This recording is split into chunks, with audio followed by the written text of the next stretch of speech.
ఆవు మరియు చిరుతపులి స్నేహం. ఒకప్పటి మాట ఇది. ఒక పెద్ద దట్టమైన అడవి ఉండేది. ఆ అడవిలో ఎన్నో రకాల జంతువులు నివసిస్తూ ఉండేవి. అన్ని జంతువులు ఒకరితో ఒకరు ప్రేమగా కలిసిమెలిసి ఉండేవి. అందరికీ ఒకరంటే ఒకరు చాలా మంచి స్నేహం కూడా ఉండేది. వాళ్ళందరి మధ్యలో లడ్డు అనే పేరుగల ఒక ఏనుగు కూడా ఉండేది.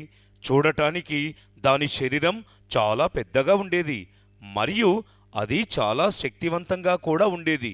అన్ని జంతువులు తన ముందర చిన్న చీమలులాగా కనిపిస్తాయి. అందుకే ఆ ఏనుగుకు తన శక్తి మీద చాలా గర్వం ఉండేది. అందుకే ఆ ఏనుగు ఎవ్వరితో కూడా మాట్లాడేదే కాదు.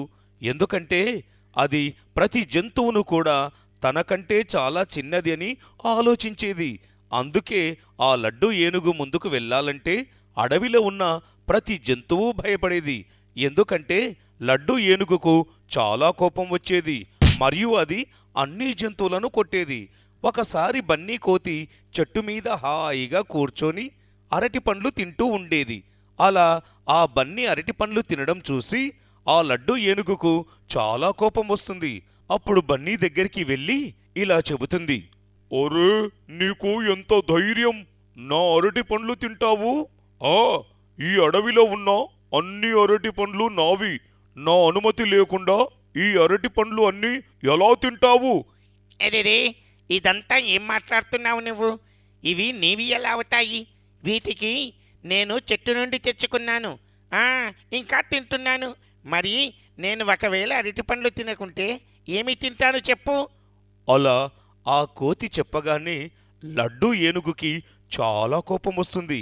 అప్పుడు అది తన తొండంతో బన్నీని పట్టుకొని గిరగిరా గిరగిరా తిప్పి దూరంగా విసిరేస్తుంది. అలా బన్నీ కోతికి బాగానే దెబ్బలు తగులుతాయి.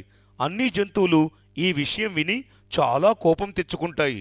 కానీ ఎవ్వరూ ఏమీ చెయ్యలేకపోతాయి. అప్పుడు అన్ని జంతువులు ఒక మైదానంలో కలుస్తాయి. సింహం రాజుగారు, ఈ లడ్డు ఏనుగు గురించి మీరు ఏదో ఒకటి చెయ్యండి. మేమంతా ఏనుగు వల్ల చాలా కష్టపడుతున్నాం. చూడండి ఆ బన్నీని ఎలాంటి పరిస్థితికి తీసుకొని వచ్చిందో.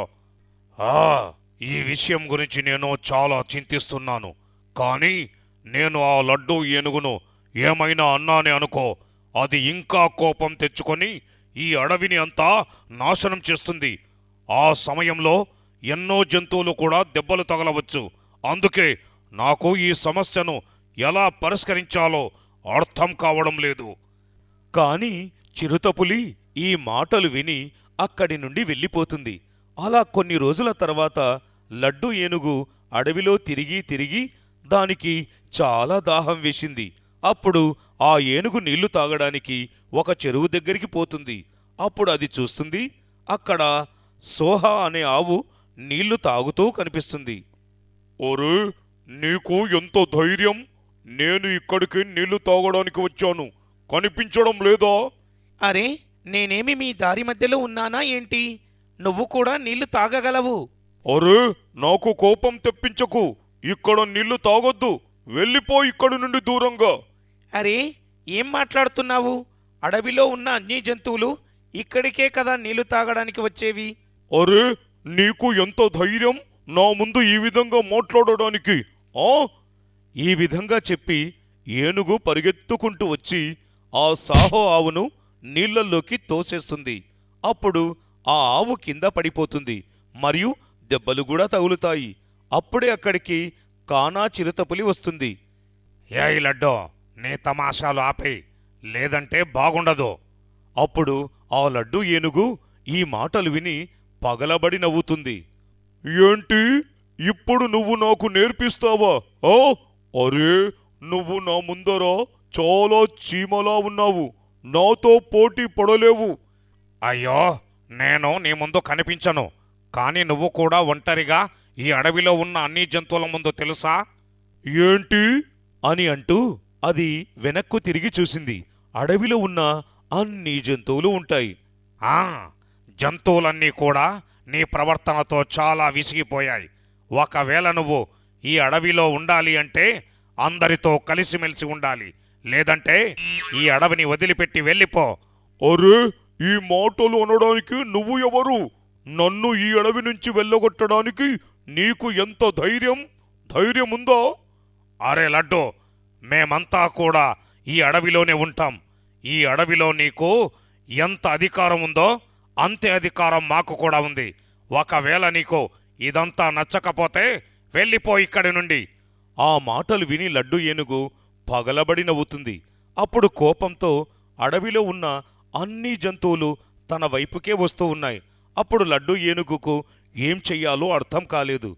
అప్పుడు ఆ ఏనుగు ఆలోచిస్తుంది, అరే, ఒకవేళ నేను వాళ్ళు చెప్పినట్లు వినకపోతే నన్ను వదలరు. సరేలే, నేను మీ మాట వింటాను.